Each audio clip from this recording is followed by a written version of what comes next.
If you add a glass of champagne to your afternoon tea, it becomes a royal afternoon tea. So if you're celebrating the coronation this weekend and you want to have a royal afternoon tea, don't forget the champagne. My name is Eileen Donaghey and I'm the afternoon tea expert. It is a real job, and the history of afternoon tea, it really came from around the 1840s when Anna Duchess of Bedford experienced a sinking feeling in the afternoon. She was a lady of my own heart. I too would have been hungry because in those days they had lunch at 1 o'clock and they didn't have their evening meal until maybe 9 o'clock at night. So there was a big gap between lunch and dinner.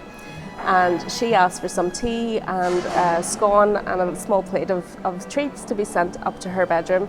So that's where it started, and it's obviously evolved massively into what we see today, which is a much more lavish affair. It's always tea first. It is absolutely not milk first.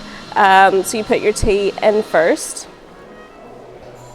and then you add the milk after.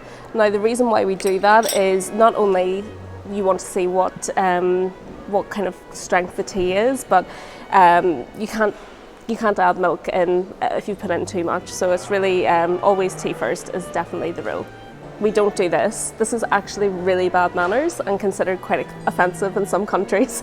So you definitely don't want to stick that little finger out. You always leave the spoon as well. I mean, I've seen people drink tea like this. That's a big no-no. And if you are adding milk, you would just gently backwards, forwards with the teaspoon and then put it back in afterwards. King Charles II, when he got married to Catherine of Braganza from Portugal. And this is, we're talking the 1660s. So King Charles II, when he got married, his bride brought tea as part of her dowry. And before that, tea wasn't very popular in the UK.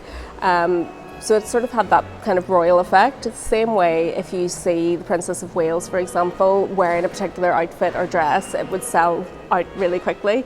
It was the same thing with tea, and tea became a real status symbol in those days. So if we fast forward to the coronation, King Charles III, there still is that fascination and love of the traditional afternoon tea. It is really sort of seen as a big part of the culture and very iconic.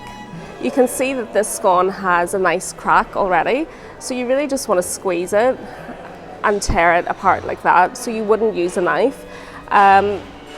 You're supposed to, if it's a really formal affair, you're supposed to just break off very small pieces.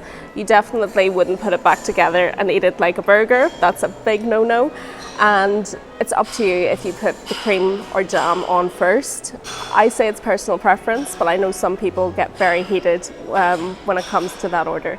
So you'd always start at the bottom tier, which would be your sandwiches. So we've got a really lovely selection here. I see smoked salmon, which is one of my favourites. So start with the sandwiches at the bottom, and then you basically work your way up. Scones would come next, and then your sweets would be last.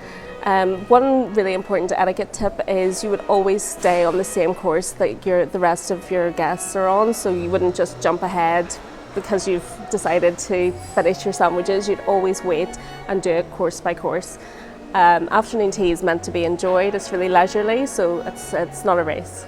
Having a glass of champagne is always a lovely treat at afternoon tea, but remember, it's a classy affair and we don't want to see anyone being carried out of the hotel.